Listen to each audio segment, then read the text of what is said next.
Here is a brief information on dissociation.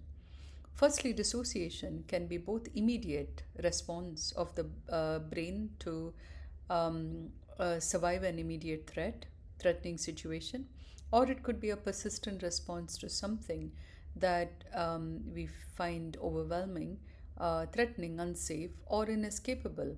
So, certain situation feels like we are trapped, we cannot get out of, and there is no one to hold space for, or support us, or turn to.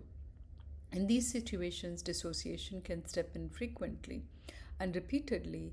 And if it happens during childhood, then it becomes a habitual way for us to respond to whenever there is stressful situation later in life. Often, when people are highly dissociative, it also means that the adversary, the trauma, has been very early in life. And that is an important one for trauma therapists to know that.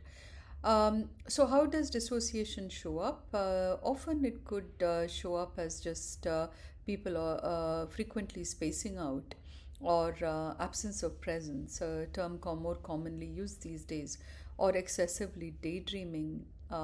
And other times it is about feeling numb, feeling like we are on an autopilot without any feelings inside, whether it's joy or pain, like robotic. Often symptoms um, uh, show up as a persistent state of being. Other symptoms are depersonalization, like feeling like we are getting pulled out of our own bodies, and almost taken out of our sensations, our pain experience, and sometimes feeling like those traumatic memories have happened to someone else, and we are just a detached observer, watching that pain happening to our own body.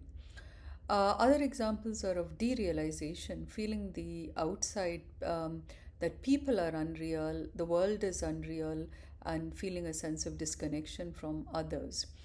And another more severe form of traumatization, there can be identity fragmentation, and that is possible, although it is not that common. But it is also important to for the therapist and for clients to know that identity fragmentation is when each part of us, traumatized part of ourselves, need to keep everything separate from each other, whether it's memories, sensations, or behavior, actions, that each traumatized part takes on a ownership of an identity.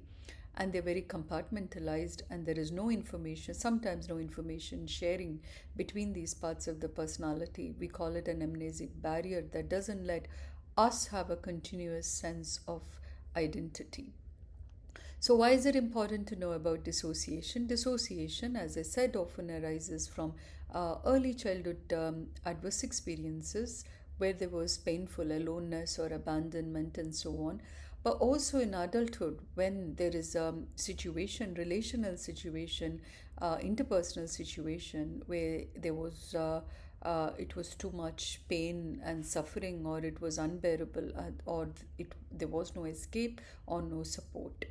So when people seek trauma work with trauma therapist, this is an important psychoeducation as part of the trauma work, even before trauma work, in fact. So therapist will make appropriate checks to see if person is experiencing dissociation. To some extent, there is any trauma will have some degree of dissociation, but more importantly, it's the more extreme forms of dissociation like depersonalization, derealization, and identity fragmentation that is very important to be picked up before trauma work. And sometimes symptoms of dissociation can be misunderstood as depression or something like chronic fatigue, because it is a bodily experience as well, and shutting down can seem like a depression as well. And vice versa, it can be depression being confused for dissociation as well.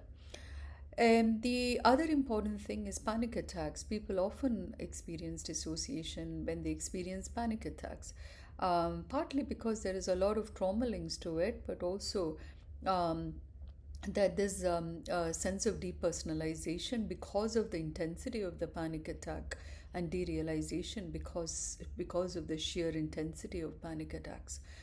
So, all in all, a careful and a comprehensive assessment is required, and the starting point for us is always psychoeducation. What we know is what we share with our clients so that the clients can really understand what they're experiencing is very common, it is frequent, and it is a part of the survival, um, a response that the brain uses so that they can actually get by and not be completely overwhelmed and flooded by the experience that's happening for them. So it is a protective response, and there are many different ways to work with dissociation. So thank you for watching.